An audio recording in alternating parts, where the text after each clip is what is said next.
Do you ever just wish you had a roadmap to figure out exactly how to get to the next stage? Maybe it's six figures or beyond, or you just wish you could hear from somebody who's been there, done that, and what they would do if they would repeat it all over again.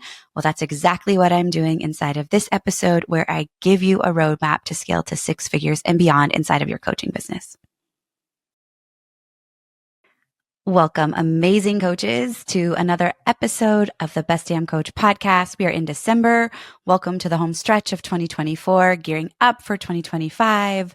And as I think about where your energy and your kind of brain is at this point of the year, I really want to talk about the scaling aspect of your coaching business and the six figures that I know many of you are eyeballing. And I'm going to use that number a bit arbitrarily because I know it's slung around in the coaching industry quite a bit, like seven figures, six figures. And there's a lot between 0 and six figures. And there's a lot between six and multi six figures and six figures and seven figures.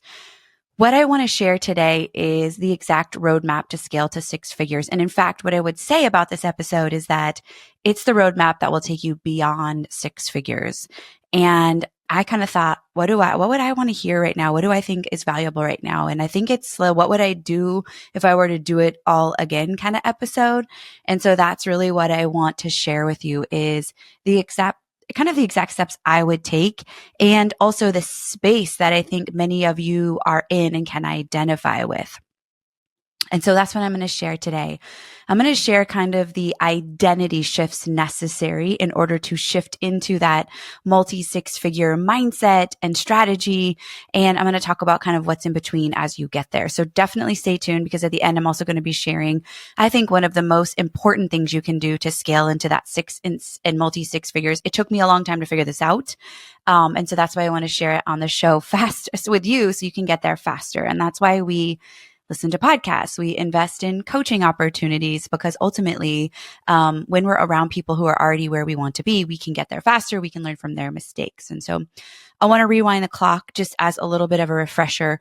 One of my members of the BDC recently was like, okay, Amanda, I knew you were a teacher, but like, how do you get from teacher to now? Because a lot of you might be new to the show. If this is your first time ever listening, welcome. I'm so excited that you're here, but I do want to take you back, because it wasn't like I left my teaching job and then in 24 hours, I was making six figures as a coach. There was a lot in between that.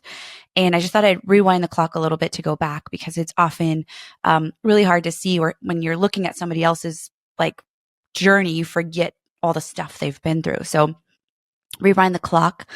I had Miller. He was our second baby, and I'd already gone part-time teaching because Justin was on the SWAT team and he was working in the night shift. And collectively, we decided we did not want to put our kids in any daycare situation. And so I would go in early and teach till about mid-afternoon, and then I would come home. We would kind of tag, yay, you're it, kind of ships passing the night, get a little kiss on the cheek. Then he would go on shift in the late afternoon, and then I would take on the parenting duties, and we would make this swap. And to be frank, it was quite exhausting. We were not together as a family often. He also was on call all the time. And it was just like not necessarily the quality of life. And it kind of made me realize that even as a teacher, I wasn't really going to be able to take the kids to school, pick them up. My summers would be available, of course, which was one of the super bonuses of being a teacher. And so by the time Miller came, my paychecks just didn't amount to anything. They were $623 every other week. I was working, quote unquote, on paper part-time, but really bringing a lot of work home. And we had this moment where we came together. We're like, we can't do this anymore. It doesn't make sense. Justin could go work a shift overtime and make what I was making in the weeks. And so we decided that that year that I had Miller would be my last year in teaching. And I was happy to go all in on being a stay-at-home mom. So I took a year of sabbatical. That way I could have a job back if I decided I wanted to come back to teaching. And what I was doing at the time, though, was also some side stuff. I had a couple amazing families that I was doing private tutoring for in the evenings, and I was still dabbling in my love for fitness, and I was coaching CrossFit. And so when I left my teaching job, it wasn't totally without anything. I had these other couple sources of income, very small sources of income. So I was bring in a little bit of revenue, and it was great. It was a great supplement, and that worked for a while. And to be frank, I loved being home with the kids, and I knew I wanted some passion that would drive, like that would fulfill my soul beyond parenting. And that's not a dig at any kind of mom. I think all moms, there are struggles and there are wins. When you're a stay-at-home mom, there's struggles. I've worked them all. I've been a stay-at-home mom. I've been a full-time working out of the home mom. I've been a part-time working in the home, part-time, full-time, part-time mom, and I've also now worked full-time at home. And so I've been all the things, and all of them it doesn't come without struggle. But for me, what I knew is just being home with the kids and focusing on that 24/7 was not making me the mom I wanted to be. And I knew that I needed more. And so after having Miller, I also went on this massive health body transformation, and I was super passionate about it.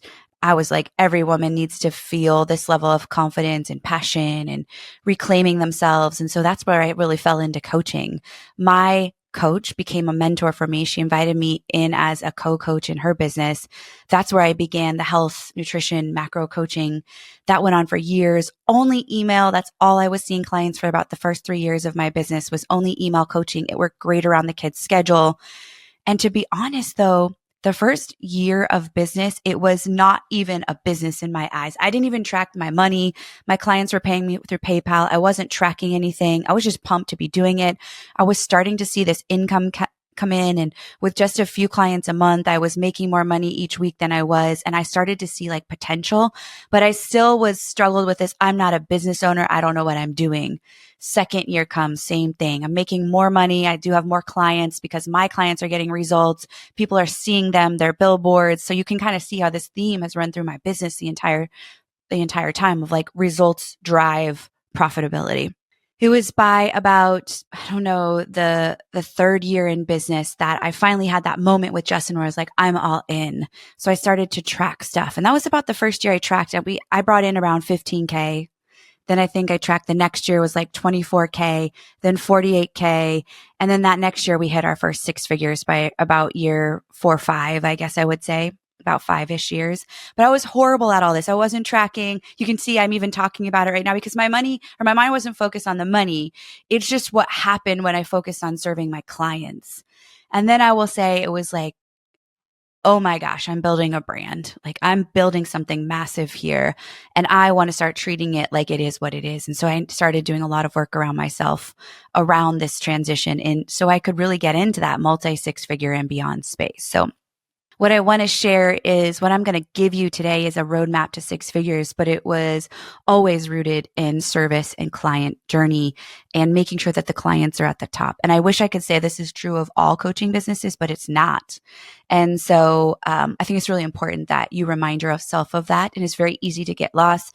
I myself have had moments where I've been so focused on the money, even like 3 years ago, that I was feeling like I was losing my footing a little bit. And I had to really pull it back to the beginning. And so what I like to think of business as is it's a giant science experiment. It's fun that way. And the reality is you and I could do the same thing serving different audiences and the outcomes will perform entirely differently. And so I just want to invite you as you approach 2025 to become the mad scientist of your business. Your business deserves that and you deserve that.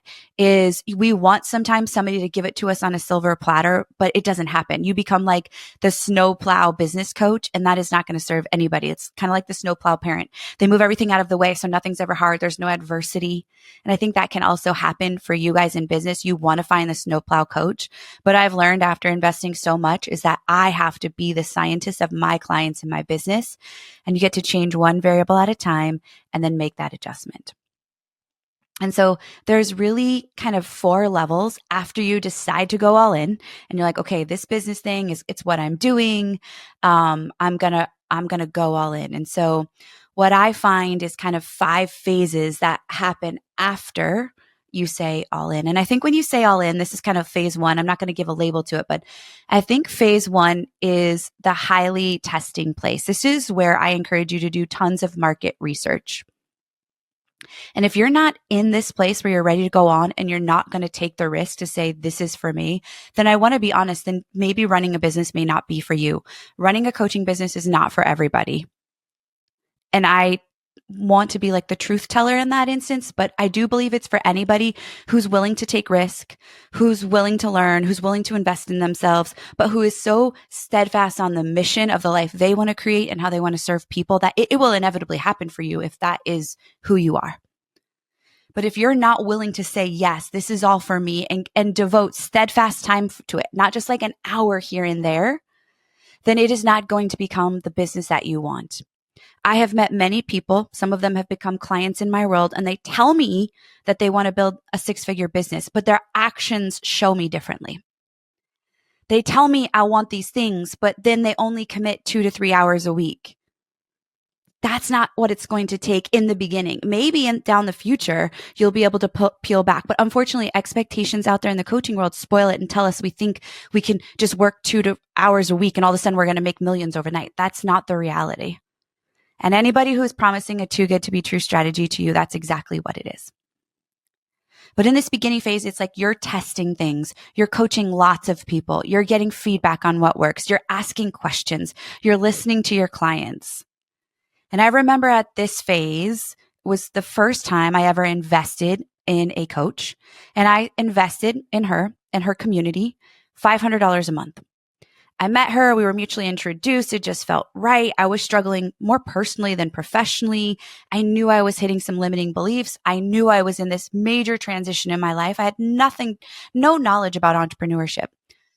But transparently, I didn't have the $500 to spend a month. I was bringing money in fairly consistently, but this was before I was hitting 6 figures. I was at about the $50,000, and that was revenue. That wasn't profit. So that didn't include expenses. That didn't include a small VA I had. Obviously I was paying myself a little bit. I was using that to really dump back in. So $500 a month felt like a whole, my gosh, investment. But what made me say yes to that was I knew I could bet on myself. And I knew that that investment would provide huge ROI. And that year, the year I invested in my first coach and community, was a year I doubled my revenue and took it to 6 figures. Because I was learning from someone who could get me there faster. Because I was surrounded by people who were doing the same thing. Because when I went back into my daily life, nobody was talking about business building. And I was doing all these exciting things, but there was nobody like necessarily share it with besides Justin. And he, to a degree, didn't get it either. And so I want to reiterate, this is why the Best Damn Coach is so powerful. This is why right now, as we approach 2024, we want you to come inside because we know that making this kind of investment is the most powerful thing you can do to grow yourself and your business. So by the way, from now, as you hear this episode through December 16th, we're offering a 1K discount into our year-long community. So if you want to hop on a call and talk about that, I would love to chat with you. You can visit amanda-walker.com/let's chat, LETSCHAT, or just send me a DM and say, Amanda, I heard the podcast. I heard you were doing a special promo. By the way, December 16th is my birthday. So I thought it'd be really fun to do a promo until my birthday because we want coaches like you that are ready to go all in. Okay. So now you are all in. And here is kind of phase 1 of what happens. And I think the identity that we have at this phase, this is where I kind of feel like you're the imposter coach a little bit still. You're getting clear on the problem you are solving and the framework that you're going to use to coach. That's why we have the Framework Builder Lab, so we can help coaches through this phase. And then when you have that framework, you're starting to map out your clear offer, your signature offer. You're a bit playing with pricing and testing things and overcoming some of the money struggles I think that often happen here. And so for me, it's like, what's the roadmap? It's identify the loose problem you want to solve for the who and build your framework. And from your framework, you have the offer. These are the first 3 critical steps. They are the foundation for which you're going to build your business. And to be honest, a lot of coaches come into my world in the BDC and they haven't done a great job of this. They put offers out there and it's crickets, and it's not because they're not great coaches. It's because it's not clear to their ideal client what they actually do because it's too vague and it's too general. So this is where you're kind of like, am I who I say I am? Maybe you're getting some traction. You're seeing a few clients, but you know you want more and you know you're capable of more. And you're getting used to also being in the spotlight, right? Posting on social media, having conversations, introducing yourself. So you still feel like that internal, like, who am I to? Which to some degree never goes away because it's always next level, new devil. But this is where you're really shedding that and really stepping in. This was me, like the first year of business where when I started, I didn't even have social media the first couple of years. And then when I did, I posted just pictures of food because I was still like having this, okay, this acceptance of being in the spotlight and being a brand, which felt uncomfortable to me in the beginning. And I know for many of you it does. So now you start to lock those things in and now you're like, okay, I'm getting a groove. You start to have clients more consistently. They're booking calls. You're having conversations. Clients are coming to you. You're finding them, but it's not necessarily consistent. And now this is where we move into that second identity piece, which is the emerging coach. This is where you start to ask yourself really high level questions about what's happening in your business. You start to realize like, oh, this is working or this isn't working. And you start to want to do more of it. It's kind of the season where I say it's time to double down. You hosted the webinar and you got clients. You're like, oh, when I host webinars, I get clients. Or when I go to networking events, I get clients. Or when I teach yoga at the local studio, or when I go at this corporate office and I speak. Those are the things you're starting to realize. And you actually start to realize, hey, I'm kind of good at this. And this could be like the sustainable thing. So this is the key where you start to build an ecosystem around the business, which is what we teach inside the BDC, is we start to see like the funnel, where are clients coming in? How do we nurture it and provide bonus value? And do we have the right offers in front of the right people? And we start to really clean this up to make sure that we have a funnel that's working for this. Because to be frank, this is the greatest struggle for coaches is they kind of shotgun it and then they don't have like a system and an ecosystem to maintain the cadence. So they feel like they live in this roller coaster. They have sales and then they don't. And then they're focused on all the clients and then they like go quiet and they're constantly in this up and down emotional state, which for me is not even something that a place that I want to hang out in. So we have to ask ourselves, how do we do the thing that works and do more of it? Which moves us into phase 3. Now we're kind of getting it. We're starting to become really subject matter experts and coaches in our niche. Organically, we're getting more referrals because clients are getting great results. We're starting to see the income build. This is where I think you start to exceed that 10K a month plus, and you're ready to move into the consistent 20 to 30K months. And I call this stage the hidden gem because one of the things that you often say at this is like, I got things figured out, but my business would look really different if I just had more eyeballs on it. And if that's you, you're in that kind of third phase of 4 phases that I'm referring to. This phase is where you start to really work on authority building and trust building. So you're starting to maybe really do a good job of gathering testimonials and like splash social proof. Maybe this is where you start to realize if I'm going to be like a leader in my niche, you start to go out and do strategic things to get more eyeballs on your business. So you pitch to podcasts, you collaborate with more other brands, you start to do IG lives or LinkedIn, or you go on other shows. Inside the BDC, we teach the critical nature of this is the piece that I missed for so many years is what we call the visibility phase. So you should be offering 2 things in your business consistently, a way to add value to your client's life, like your webinar, your freebie, but also how to increase visibility. So how do I get more people that aren't in my network to see me and to be in my world? And once you start to have those consistent opportunities, this is where you're just going to start to notice people like, I heard you on a podcast. I saw you on this. And you start to realize the value of just getting out. Something that we say in the BDC is go to where you are not known, which requires you to be uncomfortable, which requires you to go get in front of audiences that don't know who you are. And that is so critical. If you want to sit at home in your cozy comfort zone, then you are not going to get to where you want to go. Just a matter of facts, in my opinion. So now you're those consistent opportunities. People are starting to know you. You're becoming a thought leader. And this is where I believe you elevate into that expert coach. This is where I think consistent 40 plus to 50 plus to 6-figure months start to come. And this is where people are now coming to you. People are asking you, will you teach in my community? Will you be on my podcast? I'd love to collaborate with you. I think the other critical thing that's in this phase 4, the top phase, is you have working funnels inside of your ecosystem. So not only do you have an ecosystem, you start to see the various ways that clients come in. And so you have a small buy offer to nurture them into your signature offer, all of those being higher level strategies that I'm teaching inside the BDC as well. This is also where between hidden gem and expert, I believe you start to expand your team. And that hidden gem space, maybe you have like one team member working for you, a high level VA, but now you're starting to go, okay, I need a project manager, or I need somebody else in the team that can run some things, and like an OBM as I have, and a VA. And you start to really realize, man, if I can get them into the right seats of the bus, this is going to leverage my time so I can be doing the things I'm good at, which for me is coaching my clients, building the content I give to my clients, building the content for podcasts, et cetera. So the more I can focus on that and the team can run behind the scenes, the more money that we make and the more clients that we serve. And so for me, this is the pathway.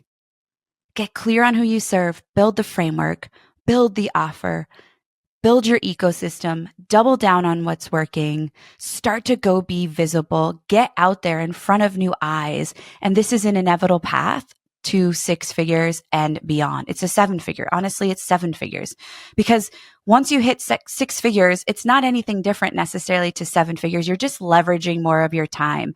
And maybe now you're focusing more on lead generation. So you're now willing to maybe take more risk and invest in paid ads as we do. Those are all important elements. But for me, the key takeaways are this. If you want to get to this place, 1, you got to invest in yourself. You're your greatest asset. 2, a framework is the sweet sauce. It's the foundation of your business and how you scale. You want to make sure that you're crystal clear on who you serve. Increase your visibility. Go to where you are not known. And then most importantly is that none of this is done in like a system of perfection. You have to embrace failure. You have to be okay with failing. You have to be okay with learning, because you are the mad scientist of your business. And so as you listen to this episode, I want you to again remember that if you're looking for a mentor who's going to help you get to that level and be in a community of coaches that actually roots for you and is there to also challenge you to think more deeply, the Best Damn Coach is the place. There's no other community out there that focuses on not just business strategy. Anybody can just teach you that. But we focus on being a better coach, because we know that results-driven coaching, getting results for your clients, are the greatest foundation of any coach's business. So if you're neglecting those and you're focused more on business strategy, you're kind of shooting yourself in the foot, to be honest. And so I would love for you to come have a conversation with me. As I mentioned at the start of the show, we are offering really a very rare opportunity. We don't do this really ever, maybe one time a year. At this time of year, when we're about to end a year and start a new year, we're offering a $1,000 off promo through December 16th, my birthday, to join the BDC at our 1-year commitment. The reason I ask for the year is this. You're not doing this overnight. It's not a 12-week crash course. I'm invested in a long-term relationship with you. It takes time to build a business that's going to thrive and get into the 6 and multi-6 figures. And I want to be the coach that's honest about that with you. So again, if you want to book a time to chat with me, I love to chat. You can find me at amanda-walker.com/LETSCHAT, or just send me a message on Instagram. Hey, I heard that show. Love to chat. That's a great place to connect as well. So again, you guys, I'm so excited for the final stretch of 2024. We have great episodes this month, amazing episodes next year, but I want this year to be the year you truly went all in. And no more baby talking your business, no more discrediting yourself, but I really want your light to shine and for you to go out and be amongst the other people that don't know who you are yet, that are waiting for you, who are ready for you to solve their problems, because I know that you are the best at what you do.